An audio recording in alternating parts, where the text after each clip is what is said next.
You have found the Thinking Mind podcast. Today it's Alex, and we're going to be talking to Adam Lane-Smith. Adam's a psychotherapist and coach who specializes in attachment. So we had a conversation all about attachment, dating, relationships, marriage, and all of those interesting topics. Don't forget to like, subscribe, follow the podcast wherever you listen. If you like the show, share it with a friend. And if you want to support the show, you can buy us a coffee using the Buy Me a Coffee link that's in the description. Thank you very much to everyone who bought us a coffee so far. Just reading off some names here. Thank you to Catherine, Nick, Edge, Mariella. We really appreciate it. It really helps keep the podcast going. And now here's our conversation with Adam Lane-Smith.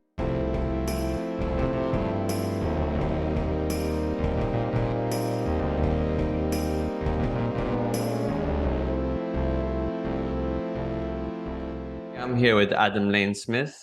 Adam, thanks so much for joining me on the program. Thank you for having me here. I'm looking forward to this. I've heard you on a few podcasts now, and something I really like about the way you present things is actually coincides with the reason for this podcast in the first place. One of the reasons I started this podcast is because I really like to present topics which can seem difficult or obscure around psychology, psychotherapy, in a way that anyone can understand, in a way that's accessible. And the way you've talked about things like attachment, bonding, dating and relationships, the way therapy works, the way people can grow in a psychological sense, it's been really fun to watch, and I've really enjoyed your content. So I'm really looking forward to this conversation. I am too. Thank you for that. I love teaching, helping people understand the more difficult parts of their life and then put them together so that they can live the life they actually want, so the life that they're being forced to live. That is my passion. So I am very glad to be here to be able to do that.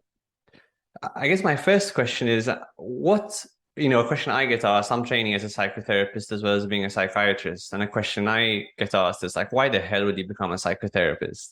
Listening to people's problems all day, it must be so difficult. What attracted you to therapy as a profession? So I had attachment issues myself as a child and as a young man, and I grew up with them.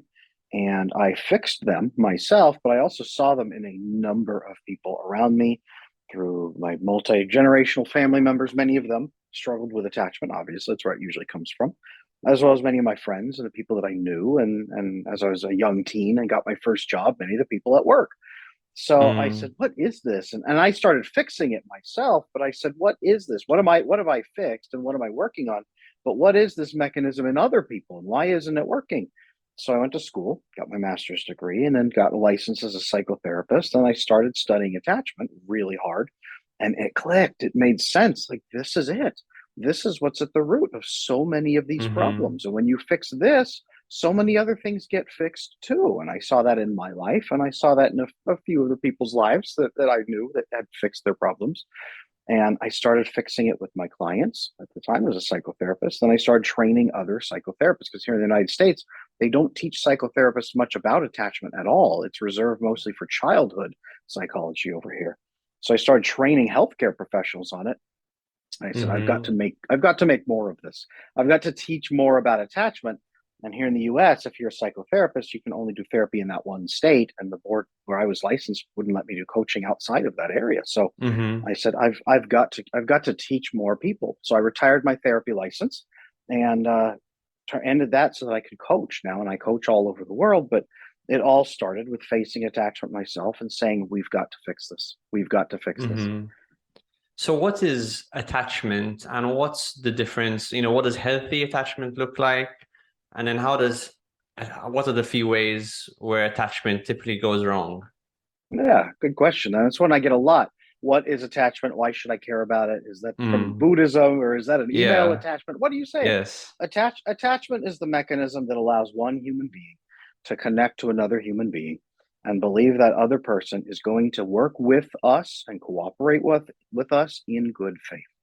So if we get broken attachment, for example, we'll take this, we can have anxious attachment style, which believes there's something wrong with us deep down on the inside that everybody else can see that makes them not love us. We are unlovable.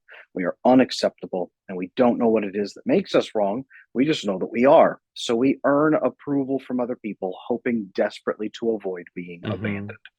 We can flip the other way and say avoidant attachment style believes other people, there's something with other people that they will never work in good faith with us. They are all selfish. All they care about is themselves, and they will never care about us enough to do what matters to help us or meet our needs. We have to play a game where we get other people to meet our needs by making them happy, but by moving them around, maybe by hurting them a little bit so they back off.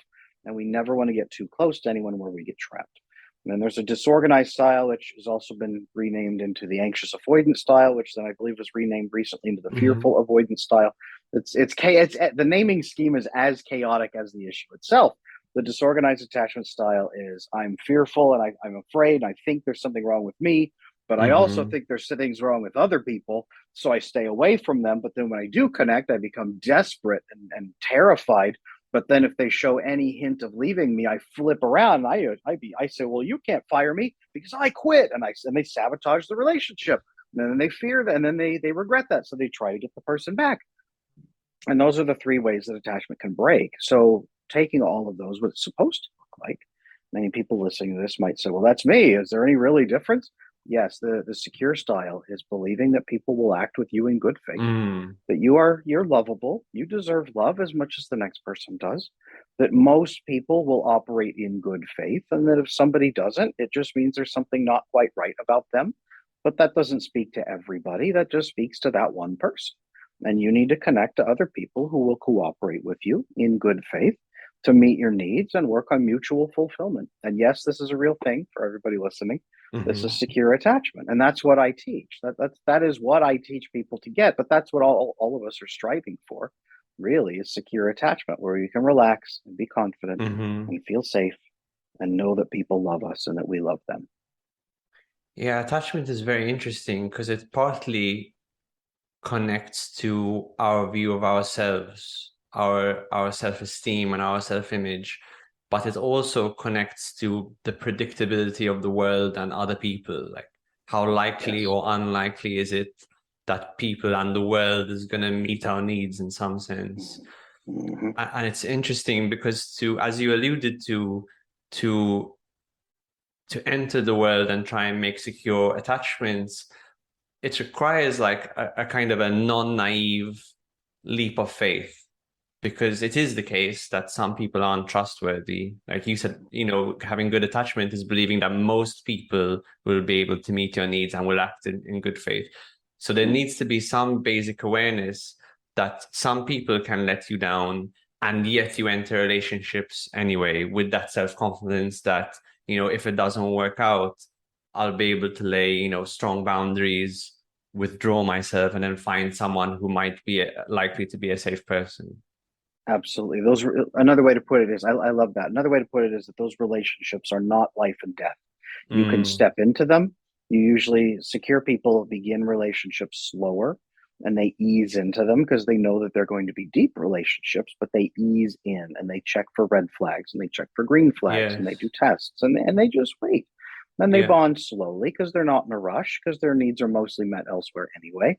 And this can look boring or uninterested to people with attachment issues, which is why so many people with anxious attachment style or avoidant attachment style say, well, I don't connect to healthy people because they're boring and they don't do what I want, or they're just not interested in me.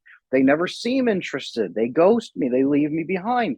And that's usually the process. Learning to fix your attachment is learning to appreciate the slower process for what it is and the depth that it offers down the line. Seeing it that way, it helps you understand that unhealthy relationships are flashy because they have to be. They have to hook you right up front and connect you through oxytocin bonding and a number of other things. But you learn that flashy is not really the best way to go if you're looking for long-term sustainability and peace of mind. It's the slower dance. And in your experience, do you think it is the case that people with anxious attachment do tend to be attracted to people with avoidant attachment and vice versa. Absolutely, because people avoid an attachment, they they put out signals, and Mm. they bombard with the love bombing is what it's called over here. Love bombing is Mm. bombarding someone with kindness and attention and validation and gifts and compliments and all of your attention, and showing them a wonderful, amazing future that you can have together. And to an anxious person, they have never experienced that level of connection before. So they feel finally loved and accepted, and they get a flood of brain chemicals that they have not got through the rest of their life. And it feels wonderful. So they become addicted Hmm. to that person's approval. And then the avoidant person has done this, because usually unconsciously, because they know that that's the best way to get people to attract to them, and maybe they feel it at the beginning, but then they start to get nervous because the other person gets closer to them and lays expectations on them and wants things from them and wants them around and wants more of their attention and has needs, and the avoidant person gets kind of nervous and starts backing away and has to blame the anxious person for it, and the anxious person freaks out because they think, oh no, I've been discovered as a fraud and I don't deserve love, and they're going to stop loving me and I'm addicted to it now. So they chase and they chase and chase, and the avoidant withdraws and withdraws. And that's, 10 years, 15 years Hmm. of relationship. And that is why when people break up, they're stuck on their ex for so long, because they've been saturated with those bonding hormones at the same time. They don't know how to get them elsewhere. So yes, anxious usually chases avoidant because they're afraid to get too close to a secure, but an avoidant gives them all the validation they've been looking for. And initially, the anxious person perhaps is appealing to the avoidant person, maybe because they seem so very present and in the foreground and ready to commit. So there's something appealing there. But maybe the person with avoidant attachment is just unaware of this conflict where they crave intimacy, and yet when it becomes deep, longer term intimacy, it starts to become very scary. Absolutely. Yeah, it's not malicious for most people with avoidant attachment. It's not malicious, and it's usually not even conscious. It's a desire to connect. And then it's easier with someone with anxious attachment because they have very few needs at the beginning that they're willing to state. They are Hmm. 100% there just to make you feel good, which works really well with an avoidant attachment who is pretty much there to get other people to do what they want them to do, and then Hmm. maintain some healthy boundaries. Not like a sociopath, but where they are trying to get their needs met without trusting anybody else. So it's an Hmm. exchange, it's a transaction, it's a very cold transaction system. And the avoidant person, often many of them, when they realize all of this, they do feel bad about how they've ducked out of relationships and left people behind, and love bombed them, and all of that. But there is definitely attraction on both sides for a while. Hmm. Do you think people need to address if someone has recognized that they have an attachment issue, do you think it's something they have to address outside of a romantic relationship through relationships like therapy, friendships, etc. first? Or can someone, if they're conscious about it and their eyes are open, try and address their attachment issues through a romantic relationship as well? I get this question a lot in my coaching practice of, Hmm. Adam, can I fix this with my partner, or do I need to fix this with friends first, or do I need to find a partner first before I can fix this? Hmm. And I say attachment is present in every one of your relationships. If it's in your romantic relationships, it's probably in your friendships, it's probably in your family relationships, probably in your work relationships, it's probably in all of them. So to really fix it, you will need to address it everywhere in all of your relationships. The best thing to do is to address it with the two or three people in your life that will act, you at least reasonably believe will act in good faith with you and will Yeah. accept you and love you. If that's your partner and they're able to give you that love and acceptance, and you do believe that they will respond well, by all means connect with them. If you're an anxious person in a relationship with an avoidant person, and you're learning about attachment because they have hurt you so much and they keep backing off, it may be a terrible idea to try to fix your attachment with them first.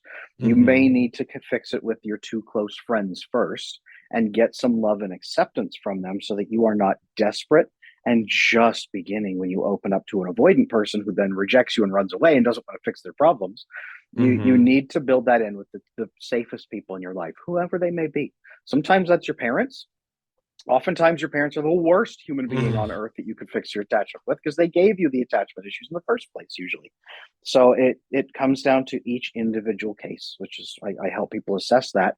But it does come down to the top 2 or 3 people you are actually safest with and can open up to, whoever they may be. Yeah, I worked with a client once who had attachment issues, and they had a very difficult relationship with their parents. And they were asking me this question, and they said, should I go for friends first or parents? And the analogy I gave her at the time as a very young training therapist was you don't want to start out a new sport by playing the championship game, addressing and at the end of the day, attachment issues are likely have arisen because of your relationship with your parents. So you don't want to start out at the final level. It's good to like give yourself some easy wins first. That is, yes, that is the great way to do it. For younger crowds, I usually say the parents are the final boss of the video game that you're playing, and you need to play the rest of the game first, so you get some strength and some power ups before you get there. You don't jump right to the end of the game. Yeah. And another phrase I really like is personal sovereignty. And I think that's what understanding your attachment and getting yourself into a secure attachment zone, it gives you personal sovereignty. You can think of yourself like a little country. And like any country, you have to be very careful about how you form relationships with other countries, and you want to make sure they're mutually beneficial and so on. And I find that quite, because what that implies and what we can get onto next is boundaries and conflict, right? Absolutely. Because that underlies this. Because if you can't, for example, when someone's anxiously attached, they can become really confluent with their partner. They barely feel alive unless they feel connected to their partner. And so what you'll teach someone with anxious attachment to do is actually to draw stronger boundaries and be like, this is why I'm important. This is what I need. This is what I would accept. This is what I wouldn't accept. How maybe you could talk a little bit about the difference between healthy conflict and unhealthy conflict and how those boundaries can be drawn. Absolutely. So the heart of secure attachment is being able to cooperate with other people in good faith. So it's not that people with secure attachment never have conflict, never have issues. Life is a complete on a peaceful. dream. Mm-hmm. Yeah, no, it's not like that at all. They still face conflict. They still face disagreements with other people, and people still misunderstand. Here's the difference: is when you have fixed your attachment, when you have secure attachment, you cooperate with other people during moments of conflict, and you say, "Okay, you are not here to kill me. I am not here to kill you. It would be nice for us to keep this relationship intact instead of exploding over a disagreement over whatever it might be, $5, or we missed each other. We missed each other for an appointment, or whatever it might be. It would be nice to maintain a healthy relationship after this. In fact, maybe for the rest of our lives, that would be a good goal. So the goal is to maintain a healthy, loving relationship that is mutually beneficial for both sides. I don't want just me to succeed, and I don't just want you to succeed. I want us both to succeed because I actually care about you and I care about me too. So let's do this. How can we cooperate?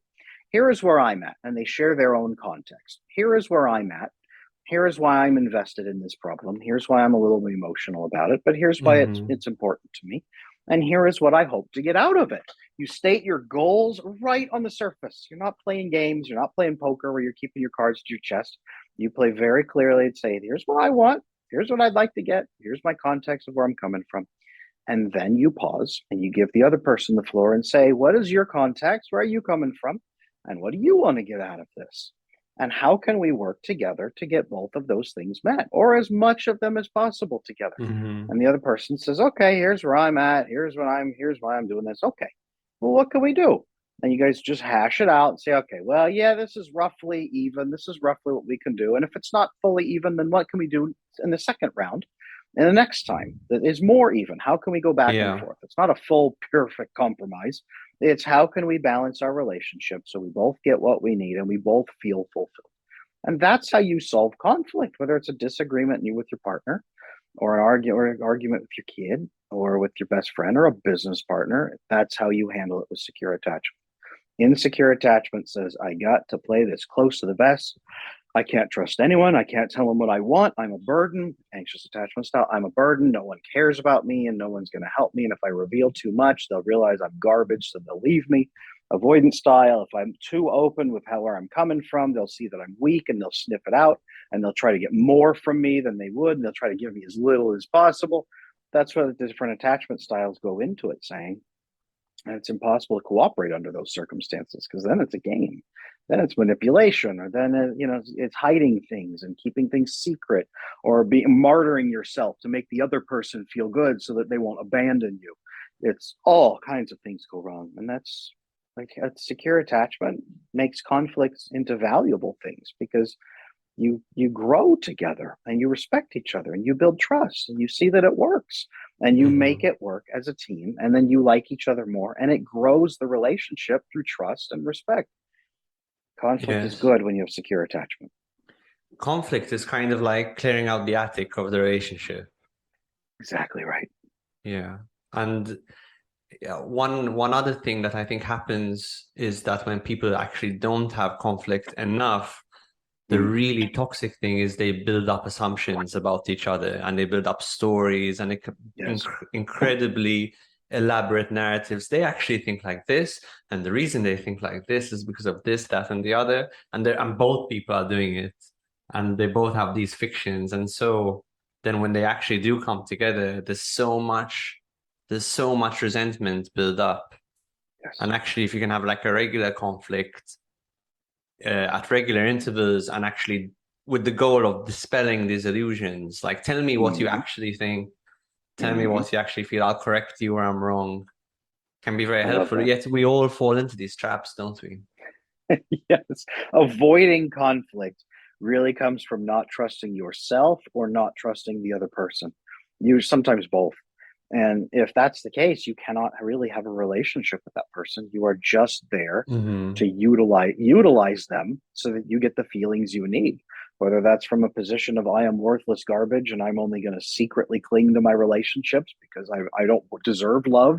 So I'm going to make people happy by doing nice things for them, and they'll be so grateful they'll never leave, or they'll be so needing me that they can't leave. Codependency. There's codependency. Or I'm going to do things for people and then cash in my chips once I need something from them and leverage that. And I'm going to leverage my kind works upon other people, but then duck out and do as minimum as in return as I can and hedge my bets. I'll do as much in return as necessary to make them like me enough for the next round of negotiations. There's avoidance style. You can't have it. That's not a relationship. That's not. That is two people trying to use each other, or that's one person leveraging the other person, or hiding. That is not a relationship. Without secure attachment, you really don't have relationships. You're just navigating the world based on feelings. So it's a non-authentic relationship. Absolutely. So when you're working with someone who has attachment issues, as a coach or as a therapist, to what extent is the work, explicitly explaining things? Because that's what we're doing right now. We're laying out facts about attachment. To what extent is it that? To what extent is it forming your own attachment with them, forming your own relationship? To what extent is it implicit? I hear you. Coaching is a little bit different. The therapy world, you're building a relationship, and the relationship itself often starts the healing process. Coaching, there's a bit of that, but it moves much faster, especially my coaching. So there is a lot of education, and then step-by-step instruction building of here's what you need to do, here's who you should talk to, use this phrase, have this discussion here. Before you do that, do this to manage your anxiety. Do this and this and this, and come back and report back what happened and report your results. We will troubleshoot from there, and we will find your next step from there. So go try these 3 pieces of homework. It's much more guidance, like a coach, like an athletic coach would be.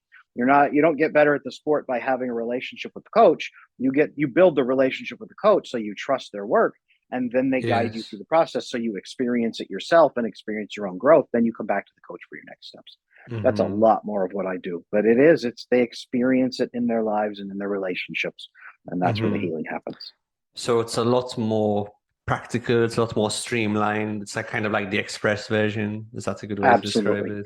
That is the difference between coaching and therapy, and both very much have their uses. And it's two sides of the same coin. You go to one when you need performance improvements, you go to the other Right. when you need rehabilitation. Therapy is Yes. great for rehabilitation, coaching is great for performance improvements. So there are situations where someone might come to you ostensibly for coaching, and maybe that you identify deeper seated issues, more complex trauma, when you might say, actually, you need to see a psychotherapist because there are problems of a certain level of depth and complexity that would warrant that approach rather than a more express coaching approach. I am so used to treating diagnoses that I know when I see one not to Mm. diagnose it and not to treat it. Treating a diagnosis specifically is for rehabilitation, and that is definitely Mhm. best left to medical practitioners. For example, post-traumatic stress disorder. That's not something I claim, hey, I will fix your PTSD. I work on trauma, and that was one of my specialties as a therapist. I am happy to work with trauma. I am happy to work with people during that process and navigate some of that. But if they're looking at full PTSD, we need to work on, okay, have you talked about with your primary care doctor about EMDR, eye movement desensitization reprogramming? Mm. Have you talked about getting a therapist who is certified in that training and see if it's for you and see if that's a good option for you to manage some of these ongoing feelings? Because specifically, so many people with a full on mental health diagnosis, their anxieties will prevent them from being able to manage their feelings as they go in to do the attachment work. So when I Mhm. say go have this conversation with this person and do this and share this need and have this conflict, but have this conflict in this way and use this phrase and explain it this way. And if they have a panic attack before, then they can't do it and they have to avoid. Yeah. That would be something that they could work with subsequently, or simultaneously with a therapist. In many cases, I work simultaneously with somebody who has an ongoing therapist relationship and a coach at the same time. So Yeah. Yeah. yep, So they can it's actually work in hand in hand. tandem. Yeah, Mhm. hand in hand. Two different practices approaching similar problems, or at least problems in the same orbit, together to manage that person's life and accelerate their growth.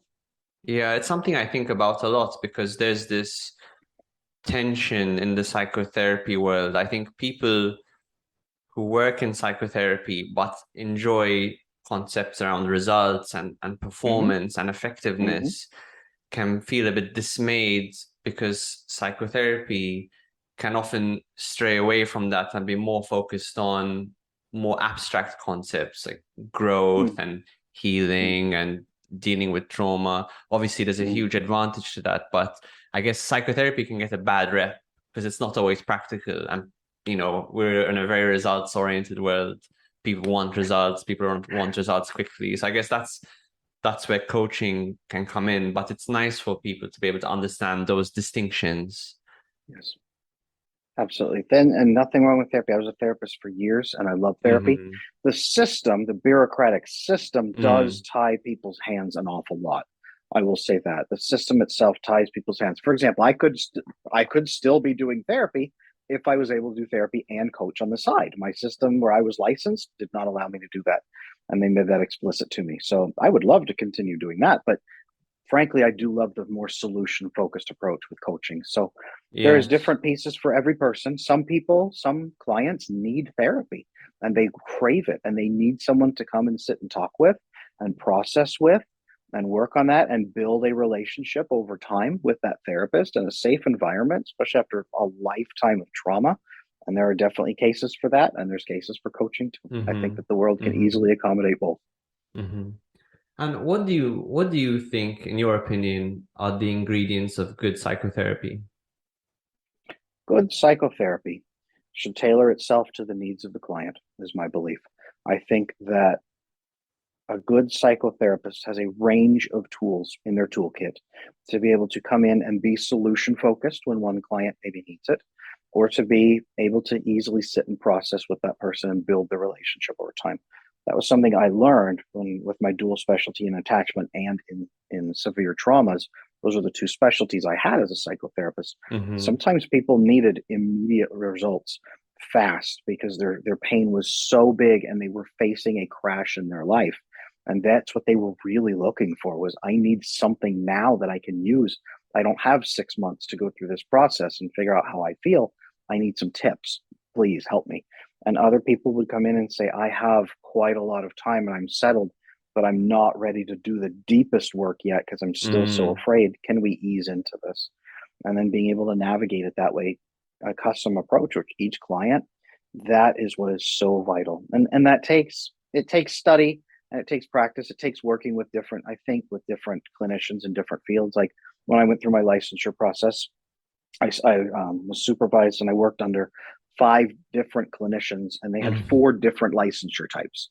4 different licensure types. So one was LMFT, licensed marriage and family therapist, which is what I practiced with and was for so long.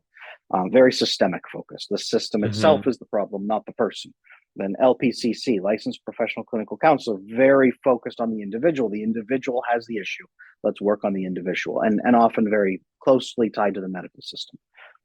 Social workers, where it's a overall sociological issue that we need to manage as a cultural factor, and needs based and all of that, and others as well. So I got a range of trainings from different people and a range of mindsets to use, and all of that experience, broadening your horizons, hearing the different pieces and seeing how they fit together, and being able to navigate those with your client, snap different pieces together as you go. Very, very important for a successful psychotherapist to be able to help the widest range of people. Yeah, it's an issue I've always had with people being really trained in one modality, like psychodynamic or CBT or whatever the modality is it strikes me that you're going to run into problems, because you can imagine if you're a CBT therapist, one client might be perfect for CBT because they love homework and they love new ideas and different ways of thinking about things, and they're very cognitive and they're not too emotional. But then you can have a client that's the complete opposite. And, I think it's a good thing that most psychotherapists actually practice in quite an integrative fashion. But in the UK, there's still a lot of predominance and prestige with the psychoanalytic, psychodynamic approach, which I'm a fan of. I think has a lot of value. And yet, I think the orthodoxy of that approach can alienate a lot of people. That was one approach when I went to graduate school here in the United States. One thing they taught us was, yes, you can dive into specific schools. We are going to take what they call an eclectic approach of, we will teach you tools from everywhere. Focused, especially on CBT and solution focused, but we will pull tools from everywhere so that you will be prepared to help the widest number of people and actually help them. That was my training here, and I appreciated that. And that really gave a range of good help. And I do believe that should be maybe not the approach for every therapy school, but it benefits people who are out there looking to become a therapist or even just train in psychology for whatever purpose. It benefits you to learn the range, because then you have a range to help people and you don't get stuck. You don't hit the wall and say, well, I don't really have a tool for this, but let's just kind of wing it. It's good to learn the tools that other people have developed. Yeah, definitely. All right, a topic I really want to talk about with you is, we've talked about relationships and how they can be managed, but one topic I'm really interested in of late is dating, establishing new relationships. One of my specialties, yes. Excellent. One demographic, I think, of people that's being under-recognized and under-discussed, maybe being discussed more now, is the single man. And I think men are having a hard time dating in the modern environment. And I've heard you describe that you've had a lot of clients, men who need help getting into relationships. If you were faced with a single male client who have difficulties in this regard, how do you go about helping them? Yeah. So I do have men and women both come into my coaching who have terrible problems with dating and have no idea how to do it. Women in my practice tend not to have problems getting into the relationships. It's problems getting into the relationships they want is usually the problem, because they're connected to so many toxic people over and over and over, and they get manipulated and they want to stay safe and get real love. The men who come into my practice often struggle to connect, maybe not at all, but some do. Or at the very least, they struggle to connect on a deeper level beyond just the shallow, Tinder date, the quick one night stand, or the quick, very short relationship. They're looking for something loving and committed, or they're just looking for someone who can accept them. And when they come in, what I do is I teach very thoroughly on how bonding is supposed to work, Mm-hmm. and what their partners, their desired partners, what their desired partner's sex, how they practice bonding, and how they connect, how the male mind works or how the female mind works, and how that bonding is supposed to happen, and how the attraction forms. And when they send up red flags, I teach people their own red flags that they're sending up, that is sorting out people from connecting to them, and how to increase their green flags so that they will attract the right secure people, and then how to have a great first date that sets up for commitment later on. Most people have never heard this. This is stuff that Mm. it's basic stuff, but most people have never heard it because it's just not taught much in our society anymore. This is not stuff that people really know. So they say, I can't believe. I had a male client just not too long ago who said, I can't believe I am only now learning how I am supposed to connect with women, and I am in my 30s. Why am I just now learning what women want from me in communication, in emotional intimacy, in bonding? Why am I just now learning this? And that's a good question. That's why I teach it, because it's not taught anywhere or almost nowhere. So what are women looking for from men that men are frequently getting wrong? Men tend not to understand emotional intimacy and what that is supposed to look like in a relationship. Not only of sharing your needs, but in doing it in such a fashion. Men think sharing your needs is either you're going to be laughed at for being pathetic, or you're going to look pathetic for crying and whining, or you just lock it up inside and don't share your needs at all. Or you don't Mm. talk about your desire for commitment, or you don't talk about what you're looking for. You have to play everything close to the vest. Then they study pickup artists and pickup game, and it's, well, you have to impress women or Mm-hmm. intimidate them a little bit, or act aloof and cold, and they learn tricks to try to make women interested in them, or they think, or they just have no idea what women desire. And the average woman that I work with has confirmed this over and over and over, is emotional honesty, the Mm-hmm. ability to share your concerns, but to do so with a solution in mind, the ability to work cooperatively as a team, the ability to be honest about what your goals are and what you want, and to work with the other person to say, here's how I think that we fit together on achieving this, the ability to live to your principles and who you are, honesty, compassion, integrity, your values that you hold and don't want to violate, Mm-hmm. and then not violating them for the approval of other people, which so many people, especially people with anxious attachment, do. They violate them to make other people approve of them. And all of that, when a man lives consistently to his principles, so he is predictable in a positive way, and when he has goals that he can talk about that he's aiming for in life, and when he is able to be open and clear about what he's wanting, and usually it's commitment, and when he's able to communicate about his needs in an open way that invites her to share her needs as well and meets those needs as a team. When you can just do that, you become so stable and so predictable in a good Mm-hmm. way, and so trustworthy, that most women respond very well to that. Even women with anxious attachment style will tend to respond pretty well because you make them feel safe. When you make her feel safe and secure and then give her a place in your life as well, Mm-hmm. that's when, like, when I teach men that, very quickly they tend to get a girlfriend, very quickly, when they haven't had one through most of their life. Mm. It's amazing to see how fast it works once you start living to your principles and goals like that. Mm-hmm. And do you find in the initial stages of dating that men often struggle to communicate even something as basic as sexual or romantic interest, say asking a woman out on a date or complimenting them or things like that? Absolutely. Men struggle to even declare if they want commitment or not, or if they want to get married or not, or if they have desires or not. They seem to struggle with all of that in my practice, Mm. especially men with attachment issues, especially with anxious attachment or avoidant attachment that is more nervous based rather than manipulative based. They struggle to say, yeah, I would like a commitment. I would like to get married. I would like to have kids. I would like to. And they think, I can't just go in a relationship and tell a Mm-hmm. woman that I want these things with her. And women are over there asking me, like, Adam, where are all the guys who want commitment? Where are all the guys who want these things? I'm like, man, I'm trying to teach them just to say it. And that is the process of learning to share what you're wanting, so that you can weed out people who don't want those things, but you can attract the Mm-hmm. people who do want those things. So this is That is what one of the Robert biggest Gravett, pieces. sorry, so this is what Robert Gravett called nice guy syndrome. Often, yeah, very much, Often. very much. Nice guy syndrome of, I don't have any wants or needs at all. I am just here. I am going to make you feel so happy and so good. Look what a great guy I am. I am so impressive.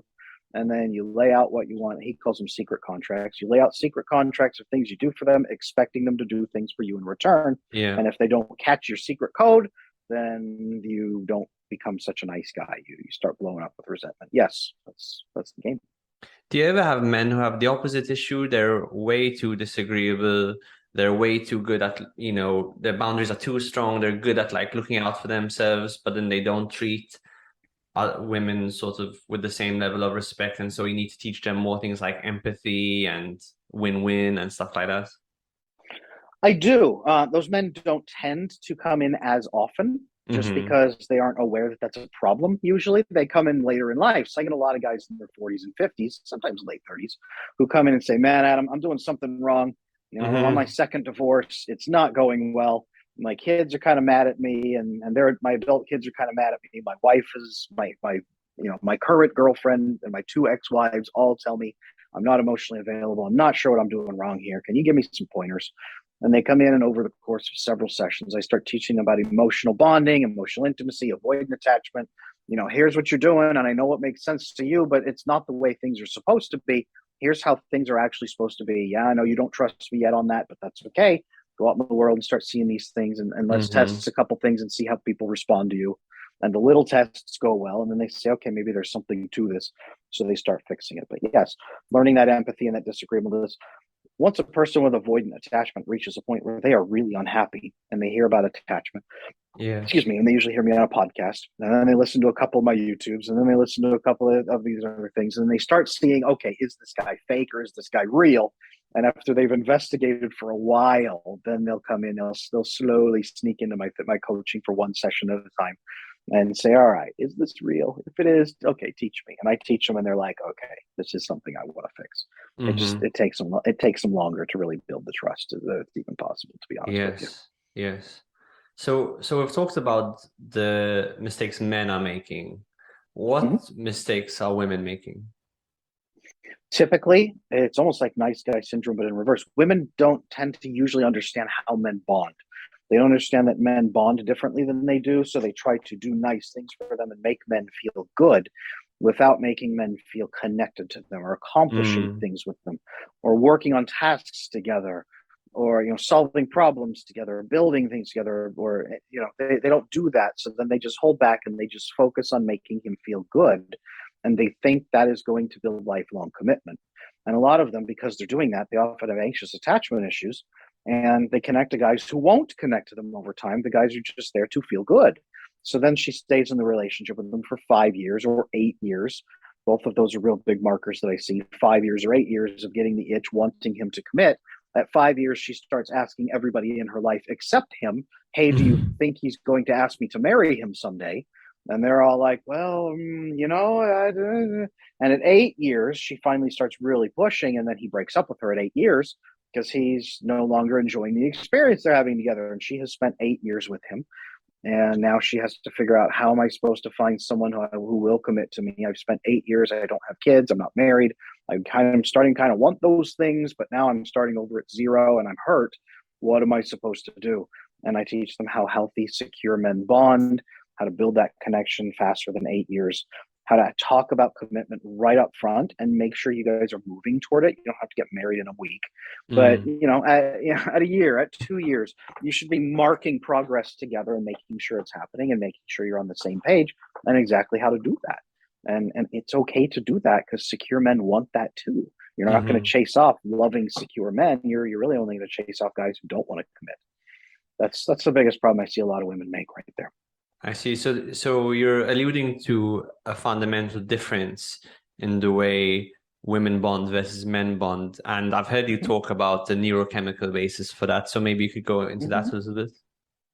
Yeah, sure. So the research shows that men have more receptors in their brain for a hormone called vasopressin, which is released when we solve problems together. You think of men in the military, you think of police officers working together, you think of construction crews, any place that men bond together, even street gangs.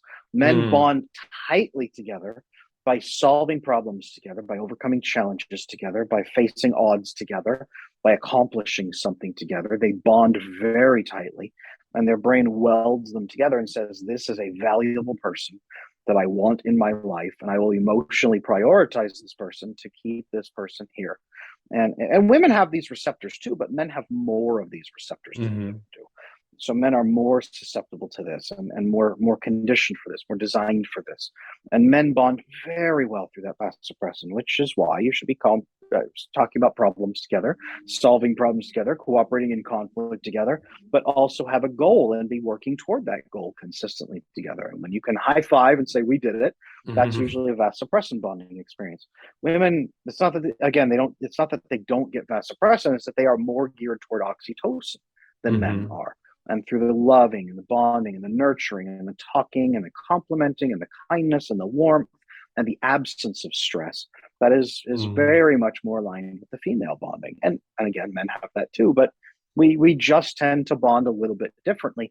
And this really matters in those relationships if we want to keep them intact and if we want to build them strongly in the first place. Yes. So you've got your two styles of bonding, your vasopressin mediated bonding, say, which is all about solving problems together, facing tough times as a team. And then you've got your oxytocin mediated bonding, which is all about loving, more verbal connection, nurturing. And you're saying both men and women have both, but men on average would have a preponderance for vasopressin and women would have a preponderance for oxytocin. Absolutely. And that's just what you need to understand. And that's important as the relationship goes on, to bond and renew those bonds and continue them as you go on both sides. And that keeps the relationship very strong that way. Yeah, I think one of the issues, a lot of the issues arise from cultural messaging, right? And the mainstream level of consciousness when it comes to romantic success is the problem is finding the right person. Like that's the whole game, is finding the right person and making sure they fulfill like a shopping list style array of criteria. And then once you find the right person, that's everything. Then the movie ends and everything kind of takes care of itself. But when I grew up, I watched a lot of movies, and one movie I really liked was Blue Valentine. I don't know if you've watched that movie. I have not, but I've heard.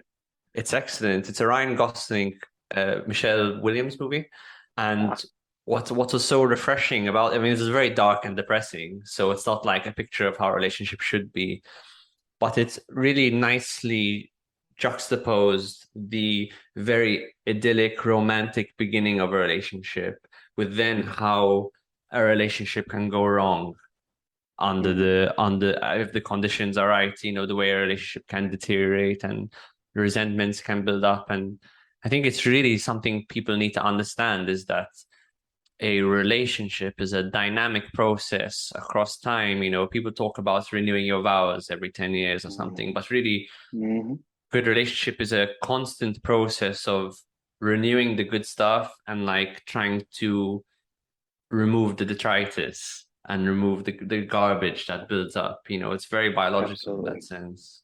You are very right. Relationships need to be nurtured.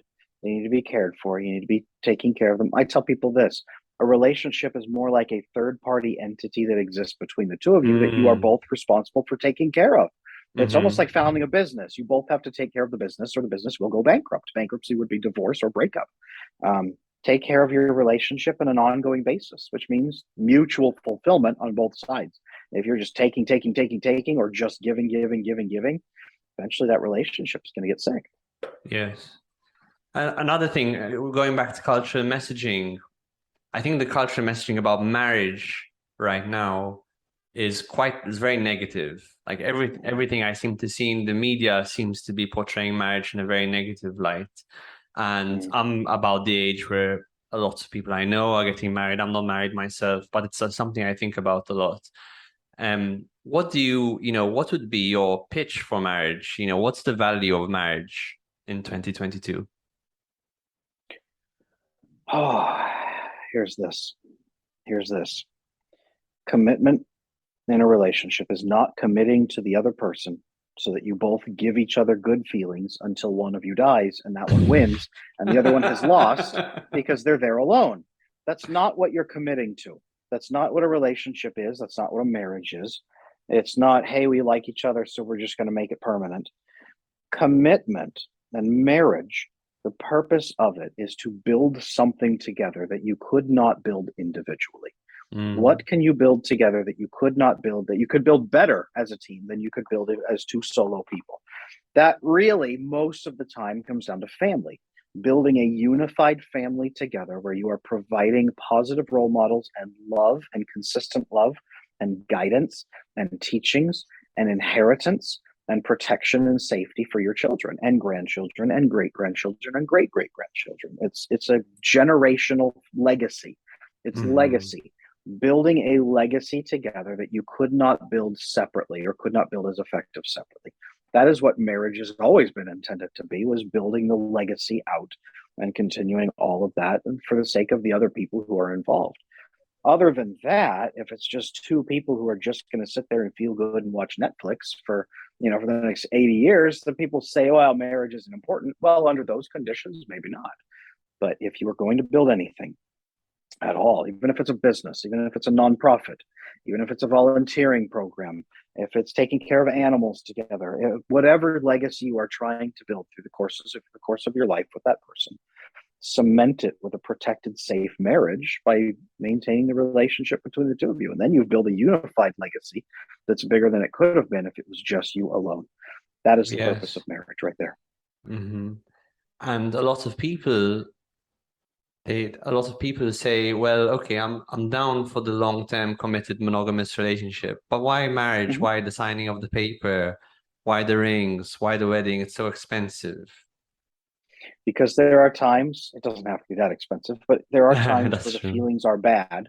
There are times where the feelings are bad, and you need something that you can point at and say, we made a deeper commitment that we can't just walk away from.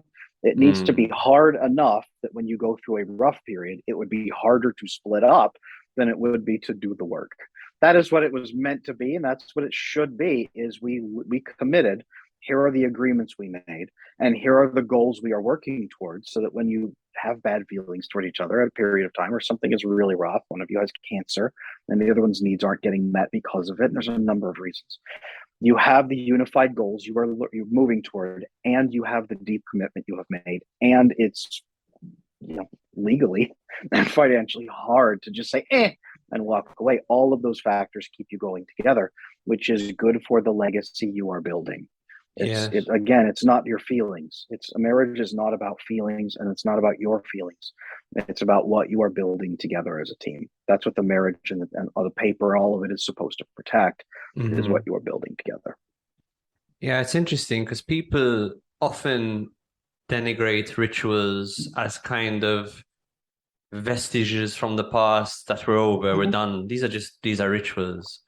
But what I've observed is actually, if you do away with the rituals that people have used for thousands of years of human civilization, you're still going to use rituals. They're just not going to be very good time-tested rituals. Like having a string of hookups on Tinder is a ritual. Human beings are habit-forming creatures, and we bounce from ritual to ritual. And so if you take away these sort of time-tested rituals, then new rituals will occur in your life. And they're just not going to be the likelihood that you're going to come up on your own with a new ritual that's better than one of these time-tested rituals. It's quite low. And you're just going to be trying to reinvent the wheel is all you're doing. That's all you're doing, is reinventing the wheel because you didn't want to use a wheel that someone else invented. Don't do that. Don't spend the next 100,000 years trying to evolve a new ritual. Yes. Use what we have used for hundreds of thousands of years, or 20,000 years, or 10,000 years, or whenever the ritual was invented for the purpose. But there's reasons these things are around. Don't throw them out. Investigate what they were for. Investigate their purpose. Investigate their deeper purposes that you may not be aware of. And then if you need to modify and update it for current present circumstances, great, do so. But don't just throw them out and say, this is dumb, old people thought of it and I don't care. Figure out what it is before you throw it out. Yeah, exactly. Because I don't actually think you need to imbibe every ritual of your culture, right? But what irks me is the speed and the casualness with which people throw away things, like without any deeper investigation, as you mentioned, or critical thinking. It's just this, I definitely know better based on being on the planet for 20 to 40 years. And that's what I think is the shame of it, actually. Absolutely. And so much of that comes from our broken attachment, that we don't have good generational connections. So we don't have much Mm, bond with the older generations. So we don't have transmission of knowledge, but we also don't have respect of older knowledge and respect of previous generations because we're not connected to them. In fact, many of them were mhm, hurtful to us. So we reject much of what they tried to even teach us or what they did as innately bad, and we're trying to reinvent the good. We need to look and see what those deeper purposes were and maybe reinvestigate reintroducing some of the good rituals with modern updates so that they fulfill our yes. needs without just scrapping everything. We can do that when we fix attachment, because then Yes. we don't automatically reject everything and we don't believe that love is not possible. We believe it is possible and that cooperation and good faith is also possible. And Hmm. then many of those rituals make sense again. Hmm. I've heard you say that love is a verb rather than a feeling. And I wonder if you could expand on Absolutely. that a bit. When you love somebody, you act in mutual good faith for both of you, because you don't martyr yourself over and over and over for them because they don't want that. Not really. And you don't martyr them for your sake either. You don't exploit them. You act upon them and you act with them cooperatively. You give them space to act, you cooperate, you bond with them and you ask their context, you ask their goals, and then you work toward mutual fulfillment together so that you have a loving, respectful relationship. And that's what love should be. It's acting cooperatively in the best interests of both parties. And if Hmm. you don't have that, if you just feel kindly toward them, but don't necessarily do what is mutually beneficial for both parties, you have affection for them, but you don't really love them. You have affection for an object in your life. Yes. And what's the difference between love and compassion? Compassion, compassion comes down to a general kindness for all human beings of I will do what is actually best for you because you are a human being and I respect the dignity of your existence. Hmm. Love is you deserve this much and I am going to over deliver to you out of genuine joy for Mm. your happiness, not out of trying to get something from you or earn your approval. I am going to over deliver to you out of the joy of your happiness. That's more what Yes. I would say love is. But then the reason I asked that question is because I think sometimes being loving someone and being compassionate towards them is the same thing. So let's say you have an It infant, can be. can be the same thing. So let's say you have an infant, they're crying, you realize they're crying because they're hungry, and it's the compassionate thing to do that once you realize they're hungry is to feed them. But Mm-hmm. sometimes love is the opposite of compassion, because if, for example, you have a 3-year-old or a 4-year-old that's breaking a lot of boundaries and misbehaving, you then need to be not take really a compassionate approach, or what you take a tough love approach and actually Mm-hmm. say, actually, you need more boundaries, and I can't give you what you're wanting right now. And it's in the service of your greater interests long term. Mm-hmm. Compassion must be a part of love, but love has to be more than just compassion. Love has to Mm. be doing what is genuinely good for that person, Hmm. genuinely good for them long term, not just what they want in the moment. Hmm. You've talked a lot about harsh psychology truths, and I love thinking, what would I want everyone to know? And is there one harsh truth from psychology that you wish would be taught in school? It is this: most of us are messed up and have been for throughout the generations, so we don't even know that the existence we are living is abnormal. Most of us don't know the existence we are living is abnormal, and that is why we are in pain. And if you are in emotional pain, it means that you are living in a wrong state for your neurology and your biology. And it probably has to do with attachment. Figure out attachment, learn about it. I have tons of resources for this on my website, Mm, adamlanesmith.com, all of that. But learn about attachment, learn about bonding, learn how you have lived in most likely a non optimized state. And then as you hmm. approach that optimized state, that pain will usually go away because it was telling Yes. you all along that you were in the wrong state. And you're presumably talking about a more chronic, persistent emotional pain as opposed to more an acute pain in response to something in the immediate environment. Typically, yes. Yeah. One more question for you. What psychology book really changed your outlook and really you think other people should read? You mentioned him before, Dr. Robert Glover, No More Mr. Nice Guy.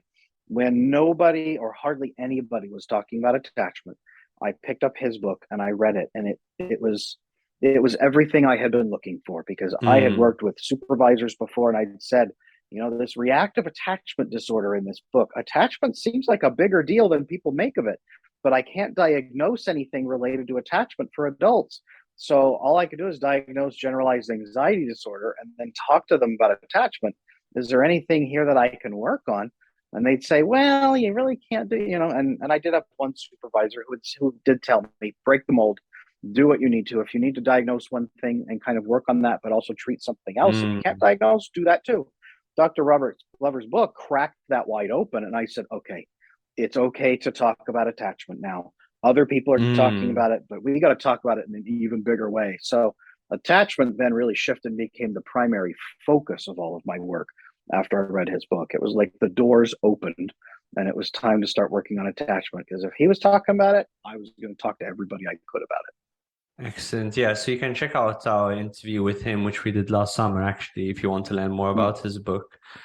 Adam Lane-Smith, thank you very much. I'd love to have you back on again. Where could people find you? Yep. So my website is adamlanesmith.com. I have tons of resources on there. My attachment bootcamp video course, my coaching.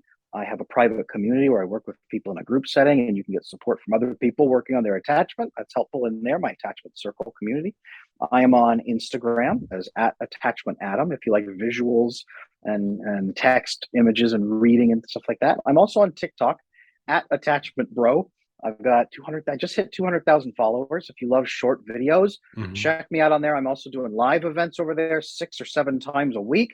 I've got a live event actually right after we close out this podcast. I'm going live on TikTok. So you can find me all 3 of those places. I'd love to talk with you guys. Email me, DM me. I love answering questions about attachment. Amazing. Thank you so much. Thank you for having me.